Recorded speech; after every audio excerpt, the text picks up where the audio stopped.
Hello, weary traveler. Today I'm going to be showing you guys how I hand sew a corset.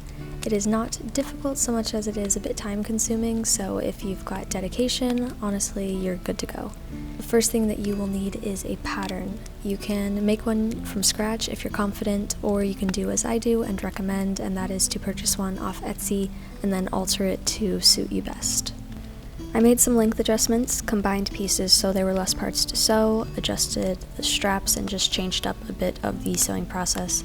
I highly recommend doing mock-ups with cheap fabric before you get to the real deal, just so that you can get an idea of what you're doing and then change the pattern accordingly until you get a corset that you really like. You'll need two types of fabric for this. A lining fabric, I recommend using duck canvas since it's flexible and easy to sew through, but it still adds structure and looks nice. And for the outer fabric, you can really use whatever you like, but I do suggest going for an upholstery fabric because they tend to be better quality and look a lot nicer. I get all of mine from Joann's. Starting out with the back piece, I'm folding my duck canvas and placing the pattern with the center on the fold.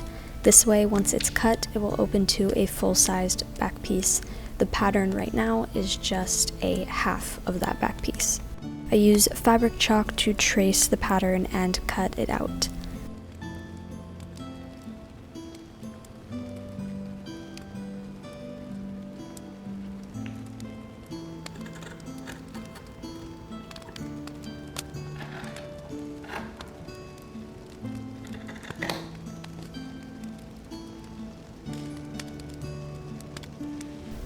Only that back piece needed to be cut on the center fold. The rest of the pieces don't, but do make sure that you are cutting them on folded fabric so that you get 2 layers of each piece. Repeat the exact process on your lining and outer fabric. You should end up with 4 straps, 4 side panels, 4 front panels, and 2 back pieces. I'm going to work on the lining and the outer fabric separately.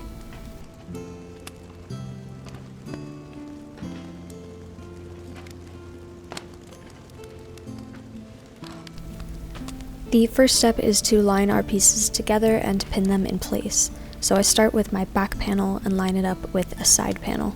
Make sure that you are always placing the right sides together, especially for the outer fabric. So the side of the fabric you want showing is the right side and the back is the wrong side. Before pinning anything into place, I like to chalk out my seam allowance sewing line so that I can follow that and sew a perfectly straight stitch. I'm marking a line 1 centimeter from the edge, and then I'll line up my pieces after that. You'll notice that they don't line up exactly, and that's how it's meant to be. Line up the corner and pin, and then move along the edge little by little, lifting and lining up the pieces and securing them. Once it is all pinned into place, then I'll start sewing that piece. When hand sewing, I prefer to use quilting thread, specifically bold hand quilting thread. It's very strong and you won't have to worry about snapping threads. Just make sure that you don't use sewing machine thread because it is very thin and it's made specifically for sewing machines. The stitch that I am going to use for majority of this corset is the back stitch. This is the strongest stitch out there and it's the one that sewing machines usually mimic.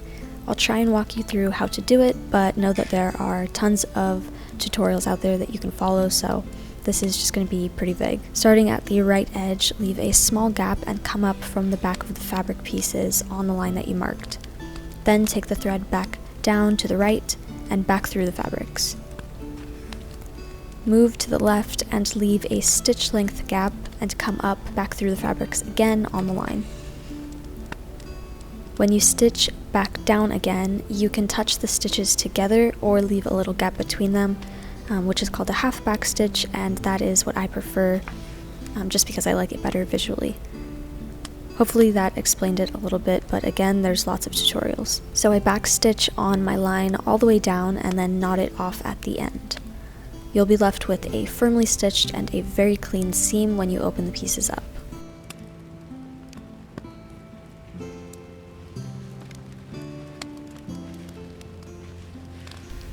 Then I'll line up the front panel with that side piece, and remember, right sides always go together. Just make sure that you are being careful how you are lining these pieces up. Make sure that they are in the right direction and everything like that, because I have accidentally sewn it only to realize that I put pieces upside down. So just as I did before, I'm marking my sewing line and then lining up the edges piece by piece and pinning them into place, back stitching it together.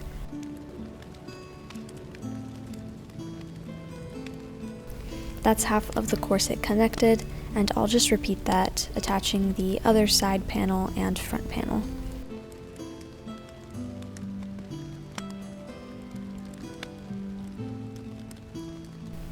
Once the outer fabric pieces are all sewn together, I'll do the entire process again with the lining.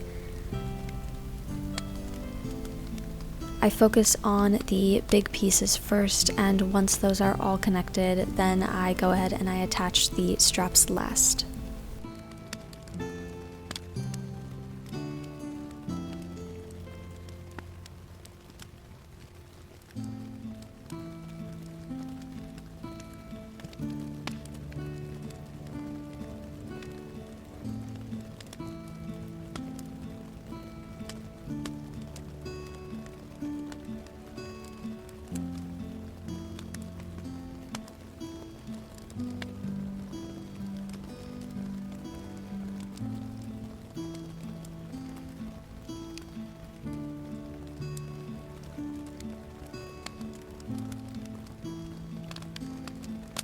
Once both pieces are sewn and I have a full connected corset pattern for the lining and the outer fabric, I'm going to go ahead and place those together on top of each other with the right sides together. So you want the clean seams touching.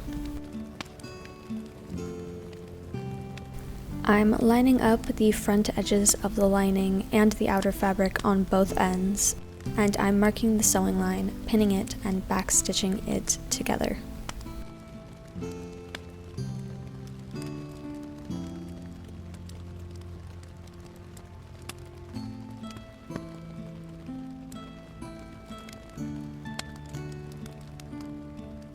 Once both front edges are sewn, I'm turning it right side out, and I'll take to my iron so I can press the seams down.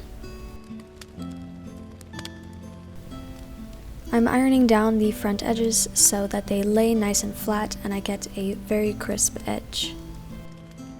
And for the rest of the seams, I iron them with the seam allowance turned to the side where the boning channels will be. This hides the bulk, so my back side seam will be turned so the excess is towards the back of the corset where the boning channel will be. A little confusing, but just check where your boning channels will go and you should be able to figure it out. Once it's all clean and ironed out, I'm going to mark out all the places my boning channels will go, since at this stage is where I'll be adding my embroidery. I need to mark out exactly where I'll have room to add it. And of course, if you don't plan to add any embroidery to your corset, you can skip this and move on to the next step. I won't add embroidery to this front panel because that's where the eyelets will go, so I have this little section over here to embroider in. I'm only going to embroider through the outer fabric, so the back of the embroidery will be hidden by the lining. I like to mark out my design with chalk or a fabric pen and then have at it. I embroidered pumpkins, vines, and leaves since I wanted it to have a very autumnal look.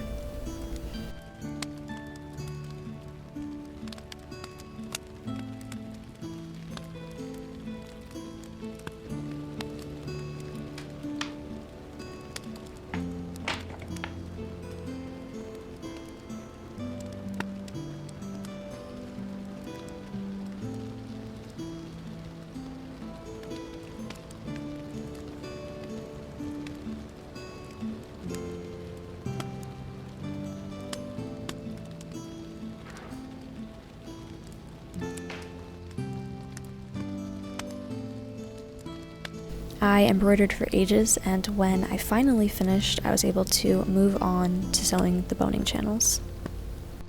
I pinned my lining and outer fabric into place and then used my boning pieces to measure out the channels. Make sure that they are slightly larger than the boning so that it will fit through. So once your boning channels are all marked out, you can take to sewing. From this point on, the sewing that you do will be visible, so you can use a thread that matches the fabric to make your stitches less visible, or you can use a color of your choice.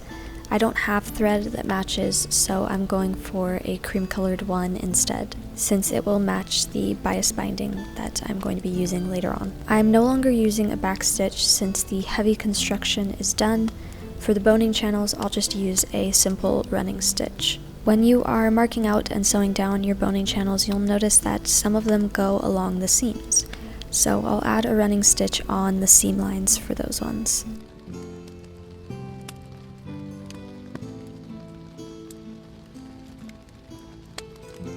I don't really like to add boning to the back of my corset, but I do need to connect the two fabric layers together, so I'm just adding some angled running stitches on the back. Once the boning channels are all sewn, you can check that your boning pieces fit, but we won't actually add them just yet.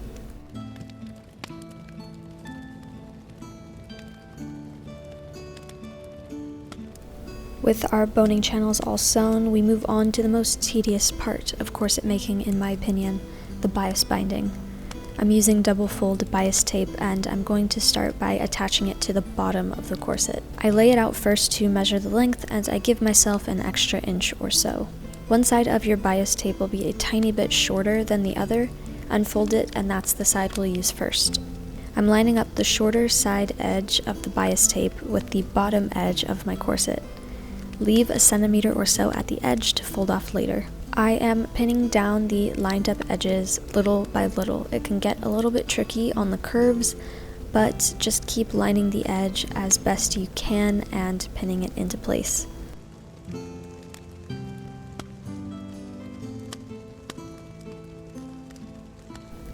When the bottom edge is all pinned, I'm going to stitch along the first fold seam. I'm sewing on or just above that seam line, never going below it. I'm using a back stitch, but you can use a running stitch to sew faster.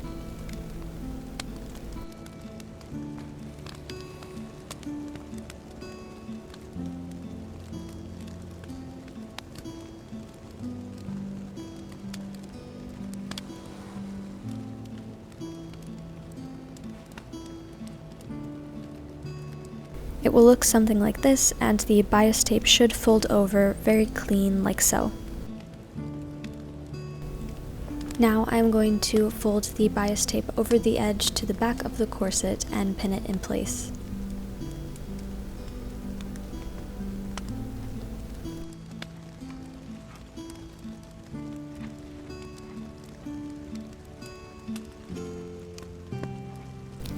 When securing the back, I'll start with finishing off the edge. So I'm trimming it down so I only have a centimeter or so excess.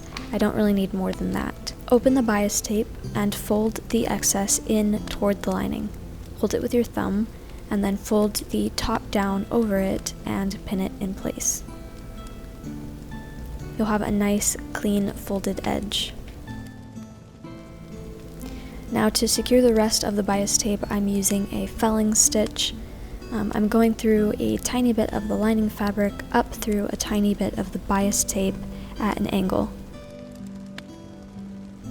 Again, there is lots of tutorials on how to do these stitches, so I won't get too into it.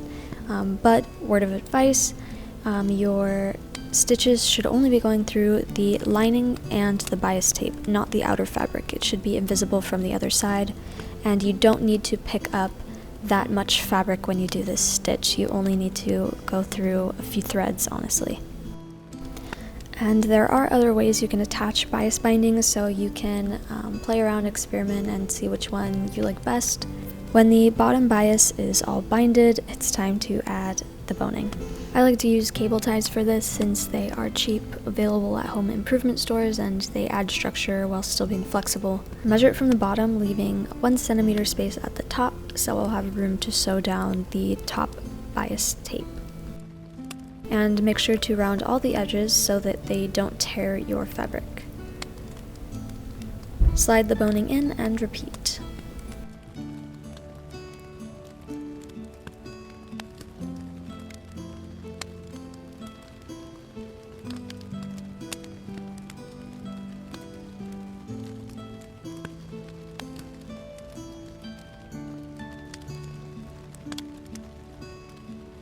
I'll attach the top bias tape in the same way I did the bottom, opening the shorter edge and lining it up. However, you'll notice that the top is a real pain in the ass.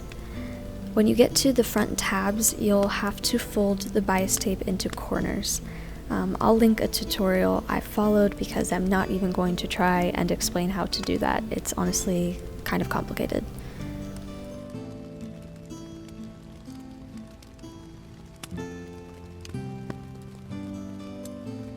You'll also have to go along the rounded edge of the straps, another pain in the ass.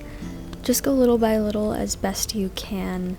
Try to get the edges matching as much as possible, and know that, again, it's not going to lay perfectly flat, so it's going to be a little bit difficult to handle. Again, sew on the seam line, fold it over, and fell stitch the back into place. With the bias binding done, the worst is past, and it's time to add the eyelets.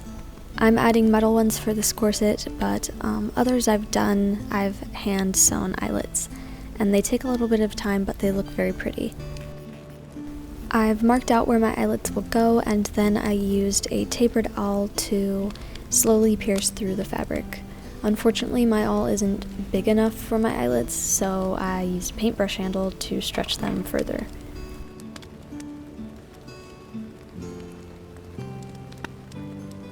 I'm actually using grommets rather than eyelets, and a nifty little tool I bought to apply them because honestly I suck at doing it by hand. It's a good investment if you make a lot of clothes or corsets, but you can easily secure eyelets without this tool as well.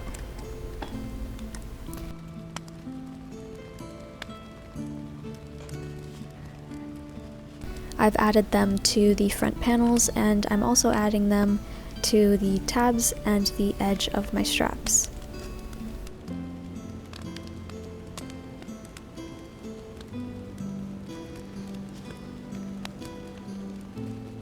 Once those are in place, lace it up and your hand-sewn corset is complete.